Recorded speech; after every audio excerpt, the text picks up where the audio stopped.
चलिएगा, तो अब यहाँ पे हम बात करेंगे जो जितने भी इम्पोर्टेंट हमारे टाइमलाइंस थे वो हमने डिस्कस कर लिया। और हम बात करेंगे यहाँ पे सबसे पहले, देखिए आप लोग अगर देखें फ्रांसीसियों की, तो फ्रांसीसियों का जो सेंटर था, फ्रांसीसियों ने अपना हेडक्वार्टर अगर बात की जाए, कैपिटल की अगर बात की जाए, तो वो किसे बनाया था? तो वो बनाया था पौंडीचेरी को। तो यहाँ पे हम स्टार्ट करेंगे पौंडीचेरी से।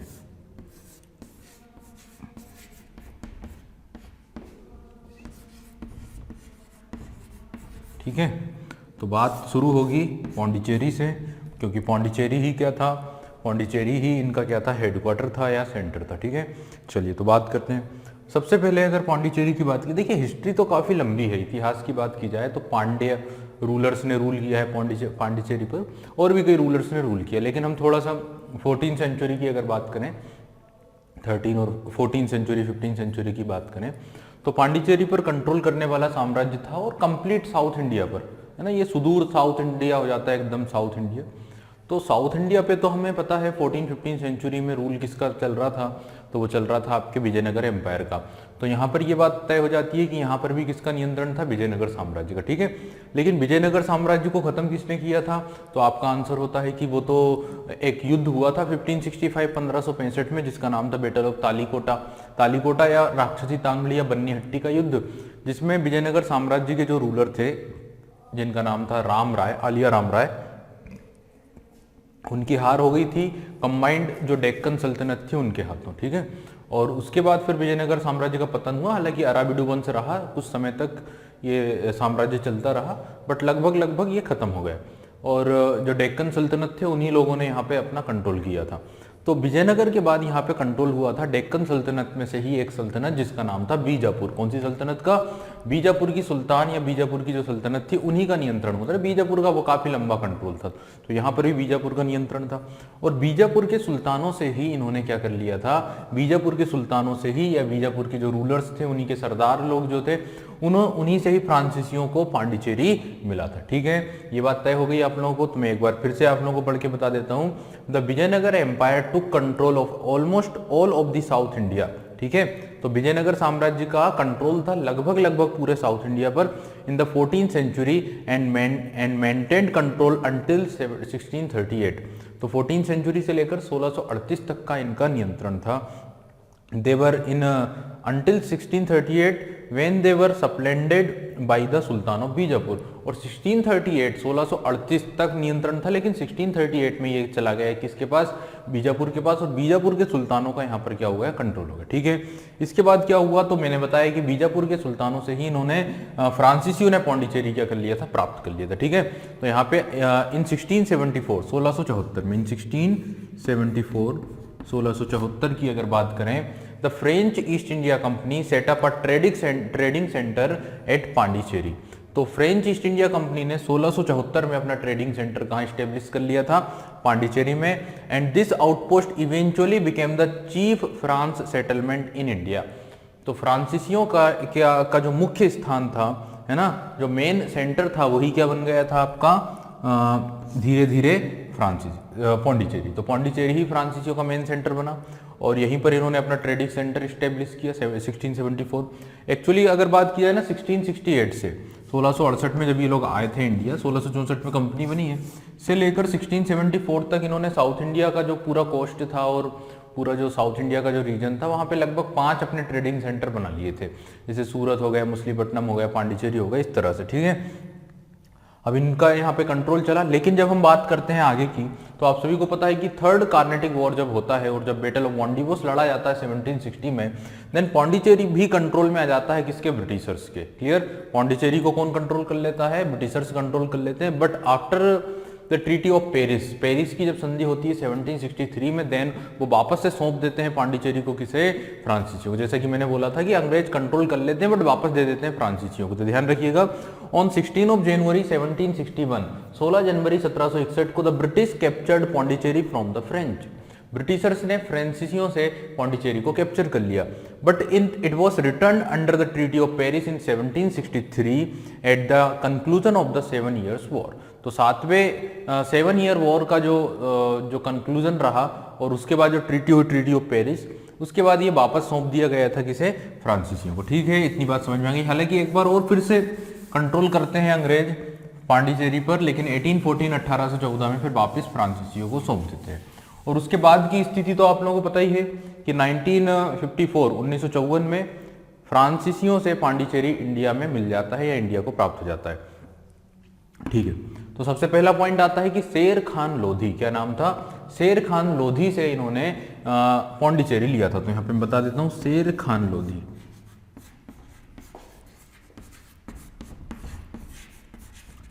Obviously he was the armed general of Bijapur sultan. तो बीजापुर सुल्तान का ही या सुल्तनत का ही एक व्यक्ति रहा होगा शेर खान लोधी, जिससे फ्रांसीसियों को पांडिचेरी मिल गया था। ठीक है, इतनी बात समझ में आ गई। और फिर यहाँ पर पांडिचेरी में एक फ्रांसीसी व्यक्ति था, ऑफिसर था, जिसका नाम था फ्रांसिस मार्टिन। क्या नाम था? फ्रांसिस मार्टिन या फ्रेको मार्टिन।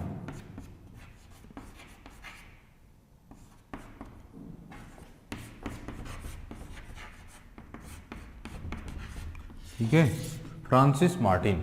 तो फ्रांसिस मार्टिन ने पांडिचेरी में क्या किया है? बस्तियां बसाना शुरू कर दिया है, टाउनशिप स्टेब्लिश करना शुरू कर दिया। टाउनशिप या बस्तियां बसाना शुरू कर दिया इन 1774 के आसपास। ठीक है, 1674 से यहाँ पे टाउनशिप बसाने का काम किया फ्रांसिस मार्टिन। और ऐसा कहा जाता है कि पांडिचेरी शहर का संस्थापक भी कौन था? इस्टेब्लिशमेंट भी किसने किया है? Francis Martin. ठीक है, तो यहाँ पे ध्यान रखिएगा, मद्रास शहर का संस्थापक एक अंग्रेज व्यक्ति था और उसका नाम भी फ्रांसिस ही था। और अगर बंगाल या कलकत्ता की बात करें तो उसमें जोप चोरनाक आता है, जो कालिक आता है, सुतानाती है और जो गोविंदपुर थे, उन 3 गांवों को वाले एरिया पर कलकत्ता बसाया गया था अंग्रेजों के द्वारा। और जिस व्यक्ति ने बसाया था उसका नाम आप लोगों को मैंने बताया है, जोप चोरनाक। और तीसरे नंबर पे पांडिचेरी की बात की जाए तो यहाँ पे फ्रांसीसियों के द्वारा बसाया गया था और उसका नाम था फ्रांसिस मार्टिन, जिसने सबसे पहले बस्तियां बसाई थी यहाँ पर। 1954 में जब ट्रीटी हुई थी, जब संधि हुई थी between France and India, Bharat और फ्रांस के बीच में 1954 में जब ट्रीटी हुई, उसके बाद पांडिचेरी पूरी तरह से किसको दे दिया गया था? किसे वापस मिल गया था? इंडिया को। ठीक है, तो यहाँ तक की कहानी, यहाँ तक की कंडीशन हम समझ लिए हैं। अब हम बात करेंगे नेक्स्ट इंपॉर्टेंट टॉपिक की, that is the battle of Carnatics. Carnatic युद्धों के बारे में बात करेंगे जो फ्रांसीसियों और अंग्रेजों के बीच में होते हैं। और इनके जो टाइमलाइंस हैं वो आप लोगों को पता है, वो है 1746 से लेकर 1763 तक ये पूरा युद्ध काल चलता है, युद्ध का पीरियड चलता है। तो अब हम इन्हीं युद्धों के ऊपर यहाँ पर क्या करने वाले हैं? डिस्कस करने वाले हैं। ठीक है, चलिएगा। तो अब यहाँ पे हम स्टार्ट करेंगे, जो हमारा मेन मुद्दा है वो है कार्नेटिक वॉर।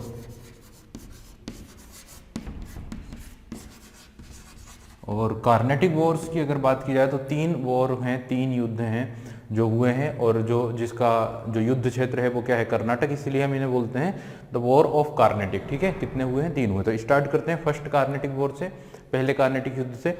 लेकिन इन युद्धों को, इन वॉर्स को स्टार्ट करने से पहले हम समझ लेते हैं कि बेसिकली इस युद्ध के पीछे के जो बेसिक टारगेट हैं, जो बेसिक रीजन है, जो मुख्य कारण है, अगर हम उनकी बात करें। देखिए, इनिशियल या कंटेम्प्रेरी जो तत्कालिक कारण है वो तो होगा ही, लेकिन जो पूरा का पूरा बेस बनता है इस युद्ध के पीछे का, जो मेन जो आधार बनता है, जो बैकग्राउंड बनता है, हम उसको समझने की पहले कोशिश करेंगे। और फिर जो तत्कालिक कारण होगा वो तो हम समझ ही सकते हैं। और मैंने आप लोगों को बताया है कि जो सक्सेशन था ऑस्ट्रिया का, उसको लेकर ये युद्ध हुआ था। सबसे पहली बात, जो रीजन होगा, सबसे मेन जो कारण होगा वो होगा business conflicts of European companies. ठीक है, business conflicts of European companies. तो यूरोप की इतनी सारी जो कंपनियां आई हैं, और आप सभी को पता है कहाँ आ रही है ये सारी की सारी कंपनियां इंडिया में आ रही है। और अगर एक ही जगह पर ये सारी कंपनियां आएंगी और एक ही पर्टिकुलर टास्क के लिए जब आएंगी तो इनके बीच में आपस में कॉन्फ्लिक्ट होना लाजमी है। और इसी कारण ये जो कॉन्फ्लिक्ट है यही धीरे धीरे क्या हुआ है? युद्ध का रूप ले लिया। तो पहला ही जो कारण बन जाता है, आधार बन जाता है, वो क्या बन जाता है?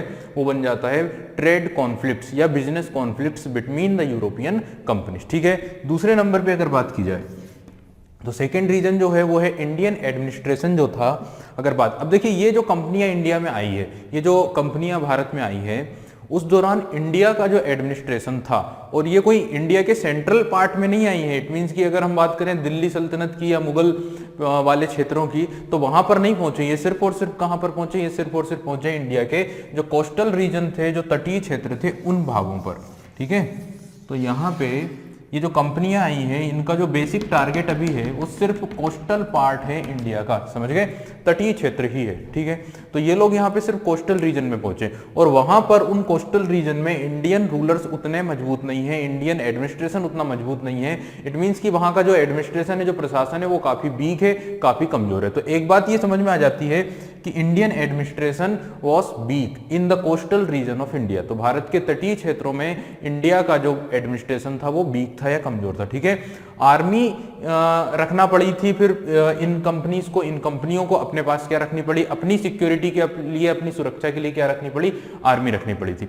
तो ये चीज आप समझेंगे कि Indian administration was weak and army by European companies, European company को क्या रखना पड़ी, आर्मी रखनी पड़ी। क्योंकि इन्हें क्यों आर्मी की जरूरत पड़ेगी, आप लोग समझ सकते हैं कि अगर कोई कंपनी, अगर कोई फैक्ट्री स्टार्ट हुई है किसी कोस्टल रीजन में, तो वहां पर थ्रेट्स हो सकते हैं, वहां पे उनके साथ लूटपाट हो सकती है, वहां पे उनके ऊपर हमले हो सकते हैं, है ना, जो वहां के देसी जो लुटेरे हैं वो उनके ऊपर अटैक कर सकते हैं। तो इन सारी चीजों से बचने के लिए उन्हें सिक्योरिटी के लिए अपने पास आर्मी रखना पड़ी, और बाहर से, अपने देशों से उन्होंने अपने पास आर्मी रखी थी। ठीक है, और आर्मी क्यों रखी थी, तो व्यापार की सुरक्षा के लिए, यानी ट्रेड सिक्योरिटी या ट्रेड गार्ड्स के लिए सैनिक शक्ति बढ़ाई गई।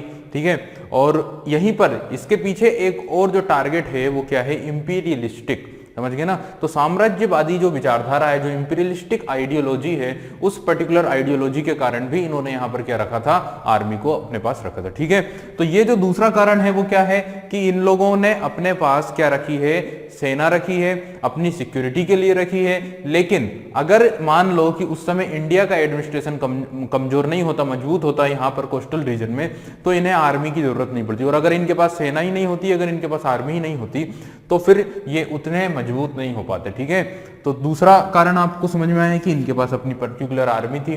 तीसरे नंबर पे अगर बात की जाए तो ब्रिटेन और फ्रांस, ये दो कंट्रीज की बात कर रहे हैं हम, इन दोनों में कंटिन्यूसली कॉन्फ्लिक्ट्स थे, इन दोनों में निरंतर क्या थे, विवाद थे, और इन दोनों के विवाद के कारण ही ये युद्ध इंडिया में हुए हैं। ठीक है, और इनमें क्यों विवाद थे, अगर इनकी बात कर लें हम, तो इन दोनों में सबसे पहली कंपटीशन जो थी वो थी ट्रेडिंग कंपटीशन, और दूसरी कंपटीशन जो थी वो पॉलिटिकली कंपटीशन थी। इट मींस कि राजनीतिक इनके बीच में एक राइवलरी थी, राजनीतिक प्रतिस्पर्धा थी।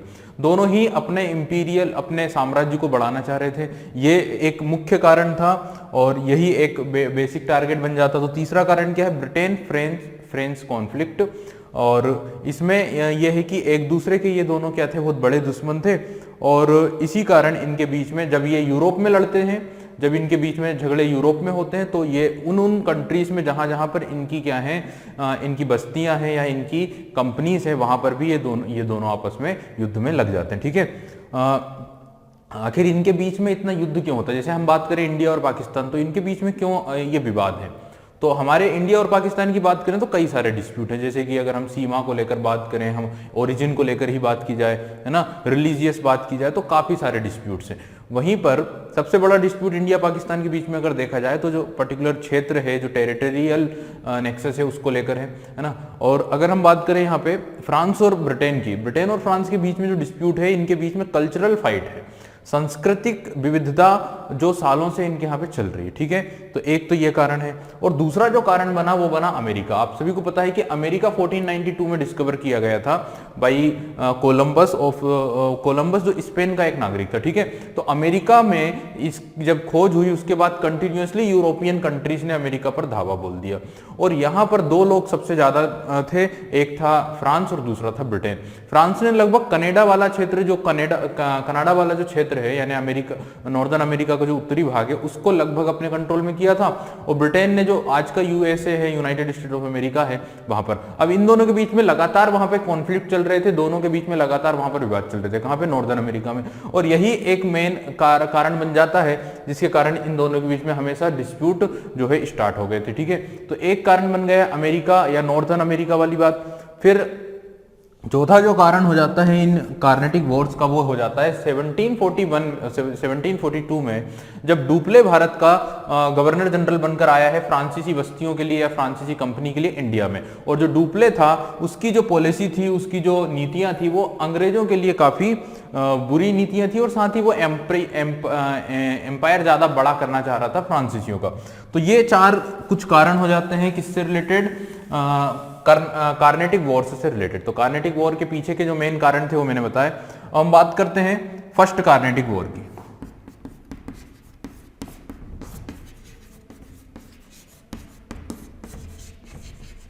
पहला कार्नेटिक युद्ध, टाइम आप लोगों को बता चुका हूं बार बार, 1746 से 1748, 1746 से 1748 के बीच में पहला कार्नेटिक युद्ध लड़ा गया था। ठीक है, अब यहां पे अगर हम बात करें कि युद्ध किस किस के बीच में हुआ है, तो युद्ध हुआ है French east India company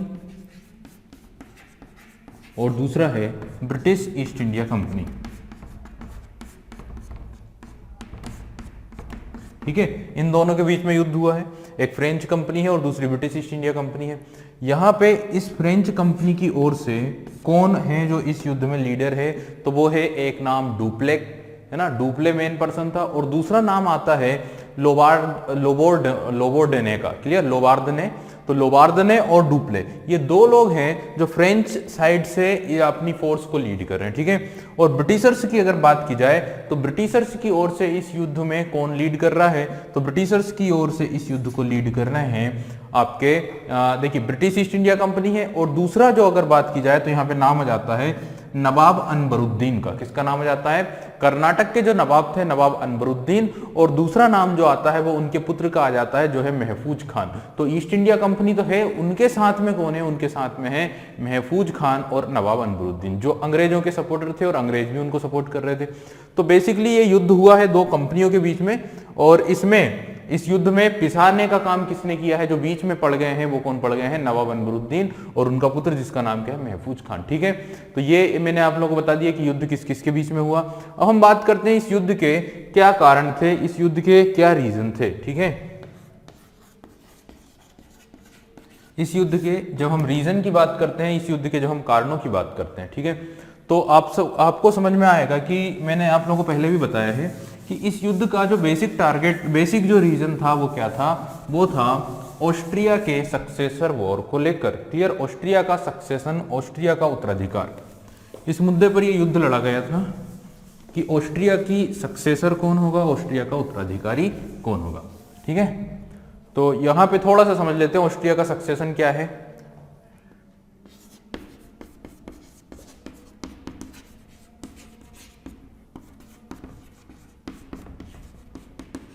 succession of Austria. अब देखिए ऑस्ट्रिया में क्या हुआ कि ऑस्ट्रिया के जो रूलर थे, जो राजा थे, उनकी 1740 में क्या हो गई थी, डेथ हो गई। 1740 में उनकी डेथ हो गई थी। ठीक है, और जब उनकी डेथ हो गई तो जो सक्सेसर थी वो एक लेडी थी जिसका नाम था मारिया थेरेसा।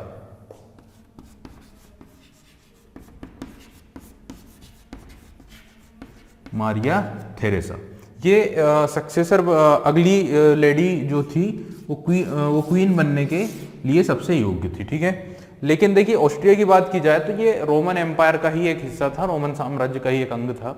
तो वहां पर कुछ ऐसे रूल थे कि फीमेल कभी भी राजा नहीं बन सकती थी, फीमेल कभी भी किंग या क्वीन नहीं बन सकती थी।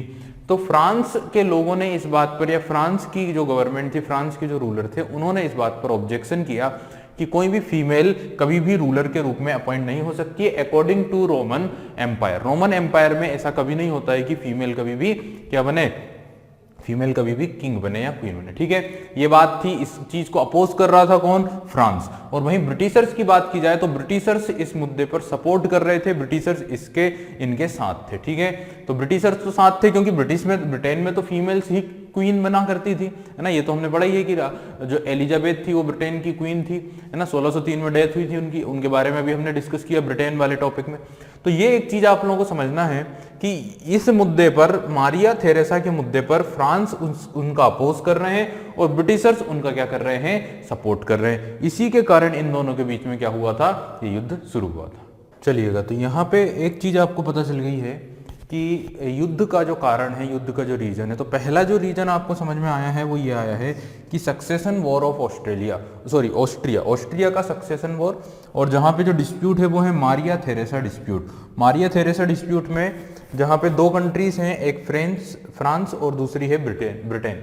फ्रांस का बिल्कुल भी सपोर्ट नहीं है कि एक फीमेल जो है वो अगली सक्सेसर बने, अगली क्वीन बने, और ब्रिटेन सपोर्ट कर रहा है किसे, मारिया थेरेसा को नेक्स्ट क्वीन बनने के लिए, ठीक है।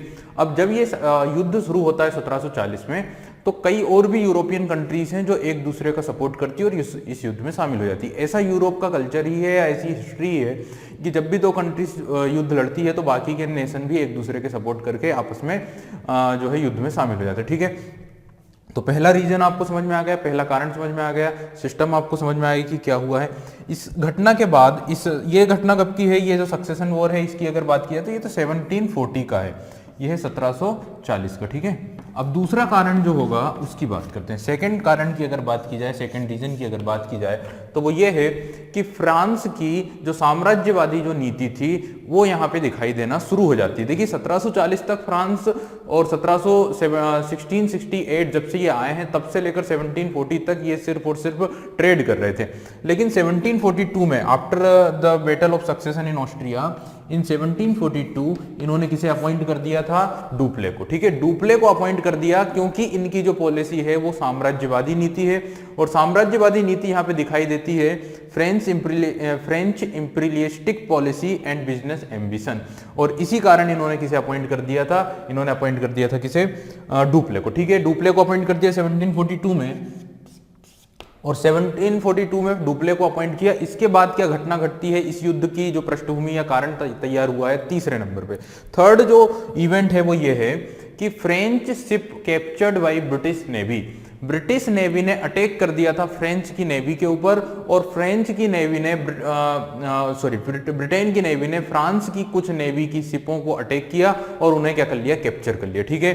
तीसरा कारण। और फिर जो चौथा कारण बनता है युद्ध का, फोर्थ जो रीजन बनता है वो ये है कि जब इन्होंने फ्रांस की नेवी पर हमला किया तो फ्रांस के जो लोग थे इंडिया में, फ्रांस की जो गवर्नर थे डुप्ले, उन्होंने अटैक कर दिया मद्रास पर और मद्रास को कैप्चर कर लिया।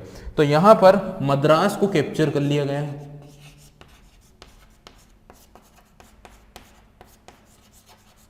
कैप्चर्ड, किसने कैप्चर कर लिया है, Madras was captured by French, फ्रांसीसियों ने कैप्चर कर लिया, ठीक है।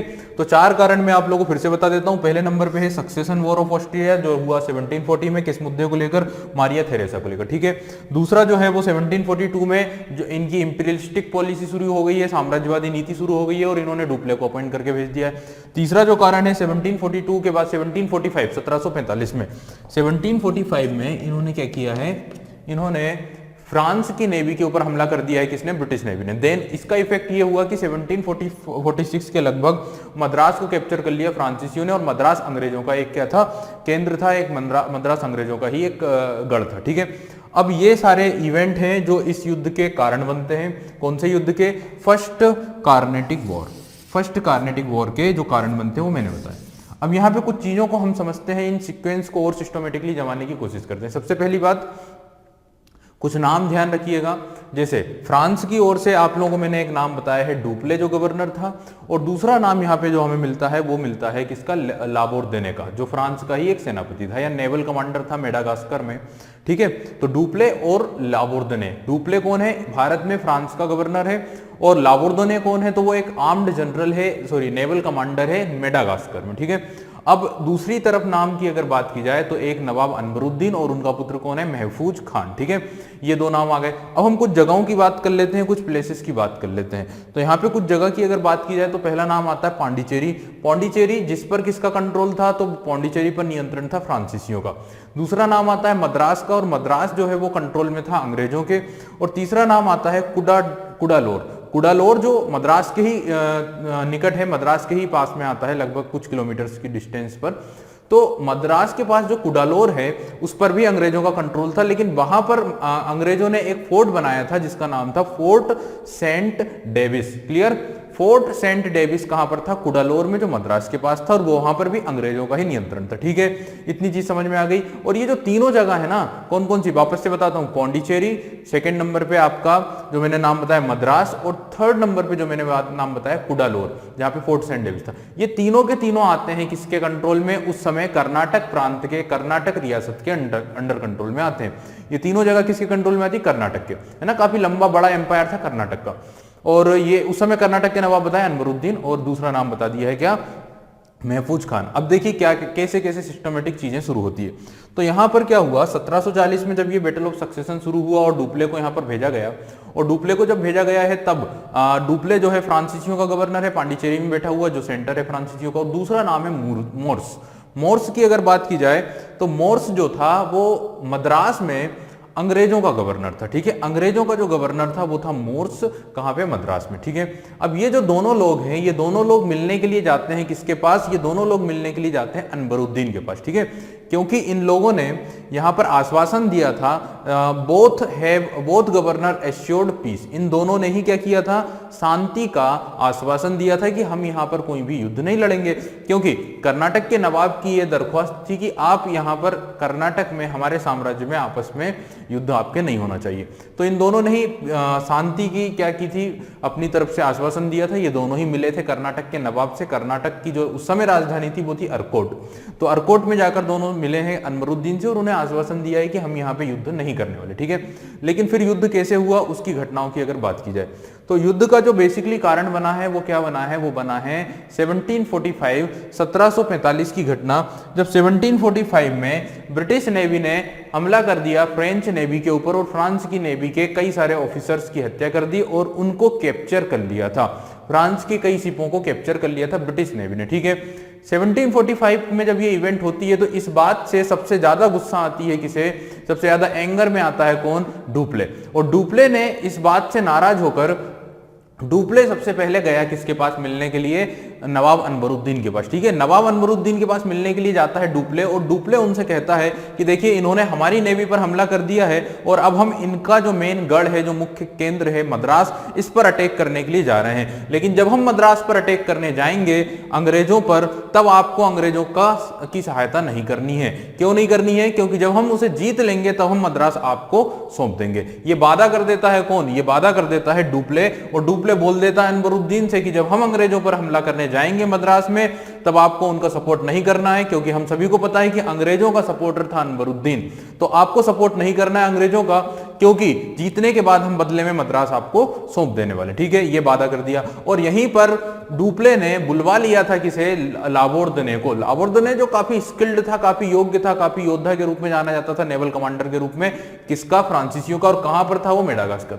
मेडागास्कर से एक बड़ी सेना के साथ बुलवा लिया गया है किसे? लोबार्दने को। लोबार्दने आ चुका है और अब इन्होंने घेर लिया है मद्रास को। ठीक है, मद्रास पर हमला कर दिया 46 में, और मद्रास को कैप्चर कर लिया, और मद्रास में जितने भी ब्रिटिश ऑफिसर्स थे उन सभी को कैद कर लिया। ठीक है, यहां तक की चीज समझ में आ गई। 46 तक इन्होंने मद्रास कैप्चर कर लिया। अब इतने सारे ब्रिटिश ऑफिसर जिन्हें इन्होंने कैप्चर किया था, इनमें से एक व्यक्ति था जिसका नाम था रॉबर्ट क्लाइव। यहां पर पहली बार आप लोगों के सामने ये नाम आया है, रॉबर्ट क्लाइव, जो फ्रांसीसियों की कैद से क्या हो गया? आजाद हो गया, वहां से भाग निकला। रॉबर्ट क्लाइव काफी चालाक था, चतुर था, मैंने आप लोगों को पहले ही बताया, काफी इंटेलेक्चुअल व्यक्ति था रॉबर्ट क्लाइव। फ्रांस की कैद से निकल गया, और वहां से निकलकर जब वो भागा तो उसके पीछे पीछे डुप्ले और लोबार्दने की आर्मी भी उसके पीछे पीछे गई। लेकिन वो भागकर कहां चला गया? मद्रास से भागकर कहां चला गया? फोर्ट सेंट डेविस में, जो अंग्रेजों का ही क्या था? किला था। तो वहां पर जाकर वो छिप गया, और वहां पे अंग्रेजों को सारी इंफॉर्मेशन, सारी जानकारी उसने वहां पर दे दी। किसने? रॉबर्ट क्लाइव ने। ठीक है, अब वहां पर वो चला गया है, वहां पर वो सिक्योर है, वो किले के अंदर पहुंच गया, फोर्ट सेंट डेविस के अंदर रॉबर्ट क्लाइव। इसी बीच में क्या हुआ कि जब इन्होंने मद्रास को कैप्चर कर लिया था, तो मद्रास कैप्चर कर लिया था, और अनवरुद्दीन से ये वादा किया था कि हम आपको मद्रास वापस दे देंगे, लेकिन ये अपने इस वादे से मुकर गया। क्लियर? कौन मुकर गया है? डुप्ले। और डुप्ले ने मना कर दिया है कि अब हम आपको मद्रास नहीं देने वाले हैं, मद्रास अब हमारा होगा, मद्रास अब आपको नहीं दिया जाएगा। ठीक है, तो डुप्ले ने मना कर दिया है अनवरुद्दीन से, और जब अनवरुद्दीन से मना किया तो इस बात से काफी नाराज हुआ है कर्नाटक का नवाब अनवरुद्दीन। ठीक है, अनवरुद्दीन काफी नाराज हुआ, काफी गुस्सा में आया, और अनवरुद्दीन ने अपने बेटे महफूज खान के नेतृत्व में एक बड़ी सी कर्नाटक की सेना भेज दी है फ्रांसीसियों पर हमला करने के लिए, ठीक है। तो यहां पर एक बड़ी सेना तैयार की गई कर्नाटक के नवाब के द्वारा और उसका लीडर बनाया गया Mahfuz Khan, who was the son of Nawab Anwaruddin. Now ये जो 10,000 की फोर्स थी ये जाती है फ्रांस के ऊपर हमला करने के लिए, फ्रांस की नेवी पर, फ्रांस की सेना पर हमला करने के लिए। यहां पर एक युद्ध लड़ा जाता है लगभग 1746 के लगभग 1746 में एक युद्ध लड़ा जाता है जिस युद्ध को बोलते हैं बैटल ऑफ अडयार। तो यहां पे लिख देता हूं बैटल ऑफ अडयार,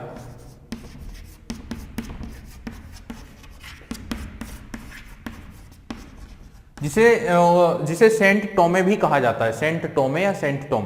तो सेंट टोमे का युद्ध भी हम इसे बोल सकते हैं, सेंट टोमे। तो Saint Thome, the battle of Saint Thome या the war of Saint Thome या फिर बैटल ऑफ अडयार। अडयार एक नदी है, तो अडयार नदी के तट पर यह युद्ध लड़ा जाता है, इसलिए बोला जाता है बैटल ऑफ अडयार, ठीक है, या बैटल ऑफ सेंट टोमे। इस युद्ध में अगर देखा जाए तो एक तरफ फ्रेंच सेना थी, फ्रेंच आर्मी थी, और एक तरफ थी कर्नाटक के नवाब की सेना, महफूज खान लीडर थे। इसी सेना में फ्रांस की जो सेना थी काफी कम थी। अगर न्यूमेरिकल वैल्यू की बात की जाए तो इतिहासकारों के अनुसार यहाँ पे सिर्फ 300 के लगभग फ्रेंच आर्मी थी और यहाँ पे थे एक तरफ में आपके 10,000। लेकिन यहाँ पे फ्रांस की सेना ने यहाँ पे अनबरुद्दीन की सेना को इजीली क्या कर दिया था, हरा दिया था, पराजित कर दिया था। यहीं से पता चल जाता था, इसी एक युद्ध से पता चला था इंडियन सोल्जर्स की कमी, इंडियन आर्मी की जो कमी थी, उनकी जो बेसिकली जो कमी थी वो पता चलती है, और ट्रेंड यूरोपियन फोर्स की जो गुणवत्ता है, जो स्किल्ड है, उसके बारे में जानकारी मिलती है, ठीक है। तो यहाँ पे बुरी तरह पराजित हुए हैं कर्नाटक के नवाब और फ्रेंच सेना यहाँ पे जीत गई, ठीक है। यहाँ तक की चीजें समझ में आई। इसी दौरान जब ये युद्ध लड़ा जाता है और फ्रांस की सेना यहाँ पे इंगेज होती है अनबरुद्दीन के बीच से लड़ने के लिए, अनबरुद्दीन की सेना से लड़ने के लिए, इसी दौरान क्या करते हैं, क्लाइव के नेतृत्व में अंग्रेज मद्रास को पुनः कैप्चर कर लेते हैं, ठीक है। मद्रास वापस से कॉन्कर कर लिया है किसने, अंग्रेजों ने, ठीक है। और वहां से फ्रांसीसी अब भाग गए हैं। अब ये सब चल रहा होता है, इसी दौरान ये सब चल रहा होता है, और धीरे धीरे इसी दौरान क्या होता है कि फ्रांस से या ब्रिटेन से या यूरोप से ये खबर मिल जाती है, खबर आती है कि अब वहां पर ये युद्ध खत्म हो गया। कौन सा युद्ध खत्म हो गया है, सक्सेशन वॉर ऑफ ऑस्ट्रिया, ये खत्म हो गया, ठीक है। यूरोप से ये खबर आ जाती है कि सक्सेशन वॉर ऑफ ऑस्ट्रिया खत्म हो चुका है और दोनों के बीच में एक ट्रीटी हो चुकी है, एक संधि हो चुकी है, और उस संधि का नाम था एक्स-ला-सापल ट्रीटी। तो ये बात भी मैंने आप लोग को बताई, एक्स-ला-सापल ट्रीटी, एक्स-ला-सापल। तो एक्स-ला-सापल ट्रीटी हो जाती है 1748 में, और जब ये संधि हो जाती है तो इस संधि के कारण यहां पर भी इनके बीच में युद्ध समाप्त हो जाता है। और जो मद्रास इन्होंने कैप्चर किया था, हालांकि अंग्रेजों ने पुनः कैप्चर कर चुके थे, तो ये मद्रास सौंप देते हैं पूरी तरह से मद्रास किसे दे दिया जाता है, ब्रिटिशर्स को, क्योंकि अब शांति हो गई, दोनों के बीच में पीस हो गई है, तो ये सौंप देते हैं मद्रास किसे, अंग्रेजों को। और इसी संधि के तहत क्या होता है कि फ्रांस को एक जगह मिल जाती है अमेरिका में, फ्रांस को अमेरिका में एक जगह मिलती है जिसको हम बोलते हैं लुइस हम्बर्ग। तो लुइस हम्बर्ग पर कंट्रोल हो जाता है किसका, फ्रांसीसियों का, ठीक है, नॉर्थ अमेरिका में। तो ये ट्रीटी हो गई और इसके बाद ये युद्ध समाप्त हो गया। तो अब अगर ओवरऑल कॉन्सिक्वेंसेस की बात की जाए, ओवरऑल इवेंट्स की बात की जाए, the first battle of Carnatic, तो आप लोगों को हल्का सा समझ में आया होगा कि इस युद्ध के पीछे क्या क्या इवेंट्स हुए, क्या क्या घटनाएं हुई, क्या क्या घटना चक्र हुआ है। एक बार फिर से मैं बता देता हूँ सिस्टमेटिकली, एक क्रम में। तो सबसे पहले घटना होती है 1740 में, जहां पर क्या होता है, जहां पे सक्सेशन वॉर शुरू हो जाता है ऑस्ट्रिया का, जहां पे एक घटना विवाद होता है मारिया थेरेसा विवाद, और उसमें एक तरफ होता है फ्रांस और एक तरफ होता है ब्रिटेन, ठीक है, एक तरफ ब्रिटेन एक तरफ फ्रांस, और कई कंट्रीज और शामिल हो जाती है, ये पहला कारण। अब 1742 में ये लोग अपॉइंट कर देते हैं डुप्ले को गवर्नर जनरल बनाकर फ्रांसीसियों का, और एक इंपीरियलिस्टिक पॉलिसी शुरू हो जाती है और ट्रेड कॉन्फ्लिक्ट से ट्रेड कंपटीशन बढ़ जाते हैं। हालांकि ये दोनों लोग ही क्या करते हैं, ये दोनों ही लोग कर्नाटक के नवाब को ये एश्योर करते हैं कि we will not engaging in wars, we will not engaging in disputes, and किसी भी प्रकार का हम युद्ध नहीं करने वाले, ठीक है, शांति रहेगी यहाँ पर। लेकिन क्या होता है 1745 में घटना घटती है और ब्रिटेन की नेवी अटैक करती है फ्रांस की नेवी पर, और फ्रांस के कई सारे अधिकारी की और शिपों को डिस्ट्रॉय कर देती है और उन्हें कैप्चर कर लेती है। फिर इसी बात से नाराज होकर अनवरुद्दीन से मिलने के लिए जाता है डुप्ले, और डुप्ले वहां पर उनसे कहता है कि हम अब मद्रास पर हमला करेंगे, लेकिन जब हम मद्रास पर हमला करेंगे तब आपको अंग्रेजों की हेल्प नहीं करना है, सपोर्ट नहीं करना है, बदले में हम मद्रास आपको सौंप देंगे, ठीक है, कैप्चर करने के बाद। अब यहां पर वो साथ ही बुलवा लेता है किसे, लोबार्दने को, कहां से, मेडागास्कर से, और अटैक कर देता है मद्रास पर। मद्रास को कंट्रोल कर लेता है, कॉन्कर कर लेता है, कई सारे अंग्रेजों को कैद में डाल देता है। लेकिन वहीं पर एक व्यक्ति जिसका नाम था रॉबर्ट क्लाइव वहां से निकलकर भाग जाता है, और जब वो भाग जाता है तो वो भागकर कहां जाता है, कुडालोर में, जहां पे है फोर्ट सेंट डेविड, और अंग्रेजों को इस बात की पूरी इंफॉर्मेशन दे देता है। ठीक है, इसी दौरान क्या होता है कि जब इन्होंने कर्नाटक को कैप्चर, मद्रास को कैप्चर कर लिया है, तो इन्हें वापस सौंपना है किसे, अनवरुद्दीन को, लेकिन अनवरुद्दीन को देने से मना कर देते हैं। देन अनवरुद्दीन अपनी एक सेना भेज देता है अपने बेटे के नेतृत्व में, और एक युद्ध लड़ा जाता है जिसे बोलते हैं बैटल ऑफ अडियार या अडियार का युद्ध। यहीं से इंडियन फोर्स की कमजोरी हमें पता चल जाती है, क्योंकि 10,000 की सेना 300 की फ्रांस सेना से हार जाती है। और फिर क्या होता है, इसी दौरान धीरे धीरे चीजें जब बढ़ती जाती है आगे, तो यूरोप से ये खबर मिलती है कि अब जो सक्सेशन वॉर है वो खत्म हो गया, दोनों के बीच में शांति हो गई है, और इसी के तहत एक ट्रीटी होती है जिस ट्रीटी को हम बोलते हैं एक्स-ला-सापल, और इसी ट्रीटी के तहत मद्रास को पूरी तरह से खाली कर दिया जाता है फ्रांस के द्वारा, और अंग्रेजों का पुनः कंट्रोल हो जाता है मद्रास में। ठीक है, और दूसरी चीज ये होती है कि एक और जगह जो नॉर्थ अमेरिका में है वो फ्रांस को मिल जाती है, जिसका नाम है लुइस हैम्बर्ग मिल जाता है किसे, फ्रांस को। ठीक है, इतनी चीजें समझ में आ गई है। यहाँ पे मैंने सारे के सारे जो नाम थे जो इस युद्ध से रिलेटेड हैं वो सारे नाम बताए, वो सारे प्लेसेस मैंने आप लोगों को बताने की कोशिश की है, और एक स्टोरी हमने यहाँ पे समझने की कोशिश की है कि आखिर ये युद्ध के पीछे क्या स्टोरी है, एक सीक्वेंस में इवेंट्स को जमाने की कोशिश की। ठीक है, तो यहाँ पे हमने बात कर ली फर्स्ट कार्नेटिक वॉर की, अब हम बात करेंगे सेकंड कार्नेटिक वॉर या द्वितीय कार्नेटिक युद्ध के बारे में। ठीक है, चलिए यहाँ पे ना देखिए, कार्नेटिक वॉर्स की बात करें तो टोटल 3 हुई, ये बात मैंने आप लोग बताई। यहाँ पे एक चीज जो हमने छोड़ दी है, एक इवेंट जो हमने छोड़ दिया है, एक इंपॉर्टेंट फैक्ट जो हमने छोड़ दिया है, related to French arrival in India. तो भारत में फ्रांसीसियों के अराइवल से रिलेटेड एक पॉइंट जो हमने यहाँ पे मिस किया है, वो किया है कि जब ये लोग पहली बार इंडिया आए थे, जब ये लोग फर्स्ट टाइम इंडिया आए थे, तो इंडिया में इनके आगमन का जो मेन पर्सन था, जो मुख्य व्यक्ति था, जो इंडिया में फ्रांसीसियों को लाया था, उसका नाम था फ्रेको केरोन। ठीक है, फ्रेको केरोन वाला पॉइंट यहाँ पे हमने मिस किया था, तो ये एक पॉइंट और जो है आप लोगों को ध्यान में रखना है कि फर्स्ट जो शिप इंडिया आया था फ्रांसीसियों का, है ना, और वो आप सभी को पता है वो आए थे 1664 में, और ये किसके नेतृत्व में आए थे, तो एक नाम जो मैं आप लोगों को बता दूं वो है फ्रेंकोइस केरोन, हालांकि बोला जाता है फ्रेको केरोन।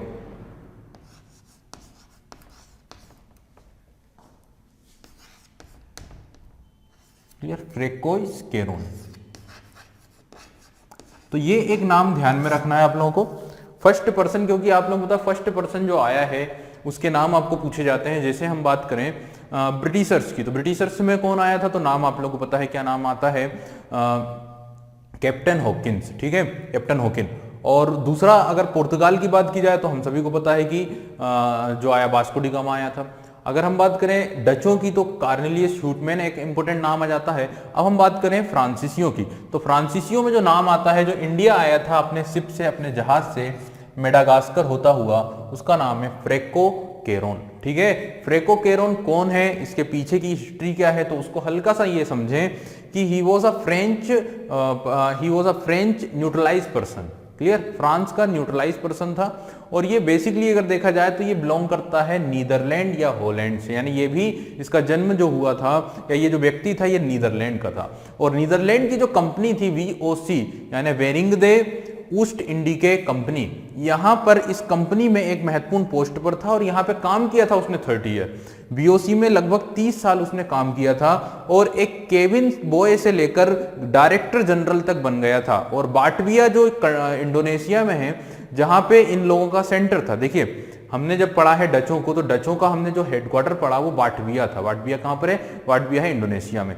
तो वहां पर ये किस पोस्ट तक पहुंचा, डायरेक्टर जनरल तक। डायरेक्टर जनरल मींस गवर्नर की पोस्ट से एकदम नीचे की जो पोस्ट थी, जो ग्रेड थी गवर्नर जनरल से, उसके जस्ट नीचे तक की पोस्ट पर ये पहुंचा था। ठीक है, he was later became the director general of French east India company. तब उसके बाद में अपने जीवन के ही बाद में, है ना, देखिए जीवन में कई सारी चीजें आती है, तो VOC में डायरेक्टर जनरल की पोस्ट तक पहुंचा था। और यहाँ पे फिर इसके बाद क्या हुआ, ये अपॉइंट हुआ था फ्रेंच ईस्ट इंडिया कंपनी में, और फ्रेंच ईस्ट इंडिया कंपनी में डायरेक्टर जनरल के रूप में ये अपॉइंट हुआ था। ठीक है, डायरेक्टर जनरल के रूप में अपॉइंट किया गया था इसे फ्रेंच ईस्ट इंडिया कंपनी में। और ऐसा कहा जाता है कि इसको यहाँ पे लाने के पीछे सबसे ज्यादा जो रोल निभाया था वो निभाया था कोलवर्ट ने। तो आप लोगों को मैंने बताया है कि फ्रांस जो ईस्ट इंडिया कंपनी बनी है वो किसके प्रयासों से बनी है कॉलवर्ट। तो ये दो नाम जो हैं बहुत इंपॉर्टेंट हो जाते हैं। एक लुई 14 तो है ही है जो उस समय फ्रांस के राजा थे, लेकिन एक नाम है वहां के फाइनेंस मिनिस्टर कॉलवर्ट का, और दूसरा नाम आता है फ्रैंको केरों का, जो इंडिया में सबसे पहले आया था। He was actually born in Brussels, Brussels means Belgium की capital, to a family of French Huguenot refugee, जो फ्रेंच रिफ्यूजी थे, but he only became a neutralize citizen of France, लेकिन ये फ्रांस का एक न्यूट्रलाइज सिटीजन था। When he was persuaded by Colbert to become head of the French East India Company, which was intended to compete with Dutch and English in Asia. तो basically इसे कॉलवर्ट ने अपने पास बुलवाया। कॉलवर्ट के प्रयासों से ये फ्रांस गया और फ्रांस की ईस्ट इंडिया कंपनी का क्या बना, हेड बना। और इसको भेजने या बनाने के पीछे मकसद ये था कि एशिया में डचों को और साथ ही अंग्रेजों को कॉम्पीट किया जा सके, उन्हें कंपटीशन दी जा सके। ठीक है, तो ये चीज़ आप लोग ध्यान रखिए। जो एक नाम छूट गया था वो मैंने आप लोगों को बता दिया है कि यहाँ पे जो एक नाम आ जाता है किसका, फ्रैंको केरों का। तो फ्रैंको केरों या फ्रैंको केरो वो व्यक्ति था जो पहली बार फ्रांसीसियों की साइड से इंडिया में आया था। ठीक है, चलिए।